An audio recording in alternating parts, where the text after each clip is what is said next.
اللہ کو معلوم ہوتا ہے کہ اس کا بندہ کب اسے پکارے گا، کب اس کی طرف دوڑ کر جائے گا، کب بے چین ہو کر اللہ بلائے گا۔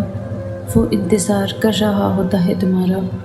کبھی سنی ہے ایسی محبت جو فجر سے ذرا پہلے ساتویں آسمان پر نور کی مانند ہوتی ہے، خود پکارتی ہوئی دعائیں قبول کرنے کے لیے تمہیں بلاتی ہے، اور تب جو اس کی آواز پر لبیک کہتے ہیں ان کے لیے وہ اللہ سے میرا اللہ بن جاتا ہے۔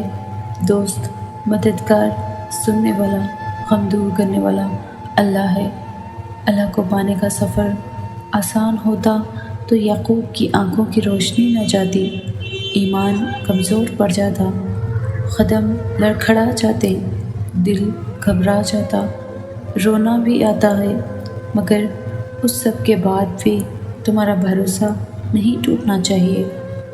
چلتے چلتے تھک بھی گئے ہو تو قدم رکنے نہیں چاہیے، روتے ہوئے بھی شکوہ نہیں کرنا چاہیے، اور یہیں پر اللہ کو اس کے پیارے بندے ملتے ہیں، وہ جو سفر کرتے رہتے ہیں، وہ جو گر کر بھی بھٹکتے نہیں، اور یہی یقین تمہیں اللہ کا بنا دیتی ہے، کیونکہ اللہ کو تو بس تمہارا یقین دیکھنا ہے۔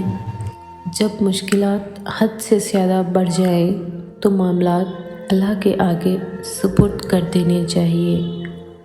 تمہارا بار بار اسی چیز کو مانگنا دلیل ہے کہ تمہیں وہ ملنے والی ہے۔ یقیناً اللہ نے دعا قبول کرنے کے لیے ہی تمہارے دل کا حصہ بنائی ہو۔ پورا یقین رکھو اللہ کی رحمت اور اپنی دعاؤں پہ، وہ تمہارے حق میں بہترین فیصلہ فرمائے گا۔ دعا کی توفیق اللہ اسے دیتا ہے جس کی دعا قبول کرنی ہو۔ راہ جدا ہونے سے مقدر جدا نہیں ہوتے، اور جو اس بات کا یقین رکھتے ہیں اللہ ان کے لیے ایسے وسیلے بناتا ہے، اور جو دعا سے نہ حاصل ہو سکا وہ تہجد سے بھی تو ہو سکتا ہے۔ کیسے شر میں سے بھی وہ خیر نکال دیتا ہے، تم جان کر اس کا شکر ادا کرنے لگتے ہو۔